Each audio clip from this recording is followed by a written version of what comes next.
दोस्तों, परेशान लोगों के लिए बेहतरीन वाला तोहफा आज मैं लेकर आया हूं। जिन भाइयों को परेशानी है, जिरियान की परेशानी, एहतलाम ज्यादा होता है, या सुराते इंजाल की परेशानी है, सूजाक की परेशानी है, या पेशाब जलकर आता है और कम मिकदार में पेशाब आता है, बार बार आता है, मसाने में गर्मी हो गई है, पेशाब की समस्या हो गई है, या दोस्तों जिनको सूरत इंजाल यानी जल्दी फारिग हो जाना, मनी का पतलापन हो जाना, टाइमिंग की परेशानी, इस तरह की समस्या जिन भाइयों को आ गई है उनके लिए बेहतरीन वाला नायाब तोहफा आज मैं आपकी खिदमत में पेश करूंगा दोस्तों, जिसके इस्तेमाल से आपकी जो परेशानी, जो आपकी समस्या है, जो मैंने बतलाई है, इंशाल्लाह बिल्कुल ठीक हो जाएगी। दोस्तों जी हाँ, अगर आपने बचपन में गलतकारी की है इस वजह से या किसी और वजह से या ज़्यादा गर्म चीज़ों के इस्तेमाल करने से ये समस्या अगर आपको हो गई है ना, तो आप मेरे बताए हुए अनुसार इस नुस्खे का ज़रूर इस्तेमाल करें। नुस्खे को कैसे इस्तेमाल करना है, वो क्या क्या चीज़ें लेनी है, तरीका क्या है और क्या परहेज़ करने होते हैं, सारी बातें वीडियो में ज़रा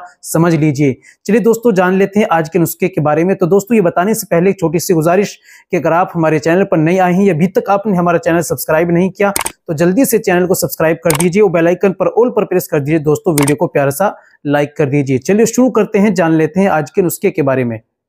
तो दोस्तों, सबसे पहले आपको लेना है तबाशीर बांसी, ये लेनी है आपको 100 ग्राम, कूजा मिस्री ये लेनी है 100 ग्राम, दाना इलायची खुर्द ये लेनी है 50 ग्राम, सत गिलो ये लेनी है 50 ग्राम।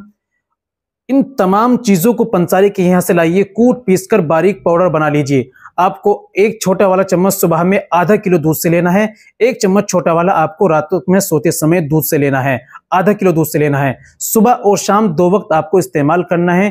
तो लाइए, बनाइए, इस्तेमाल कीजिए। इस दौरान आपको कुछ परहेज करने होते हैं, जैसे चाय, गोश्त, अंडा, मांस, मछली, खट्टी तली भुनी चीजें, जो तासीर में गर्म चीजें, उन तमाम का आप परहेज करें और जो गलत कार्य से परहेज करें। फोन पर गंदी बातें करना, लड़की बाजी से बातें करना, या हाथ का इस्तेमाल, या वाइफ शादी हो गई तो वाइफ का, इन तमाम चीजों का परहेज करें, दवाई का इस्तेमाल करें। इंशाल्लाह आपको बहुत जल्द इससे रिजल्ट मिलेगा और फायदा मिलेगा। तो आज दोस्तों इस वीडियो को जरूर लाजमी शेयर कीजिएगा ताकि दूसरे लोग फायदा उठा सकें। आज के लिए इतना ही काफी। मिलते हैं अगली वीडियो में, नेक्स्ट वीडियो में एक और नए नुस्खे के साथ। तब तक अपना और अपनी सेहत का ख्याल रखिए।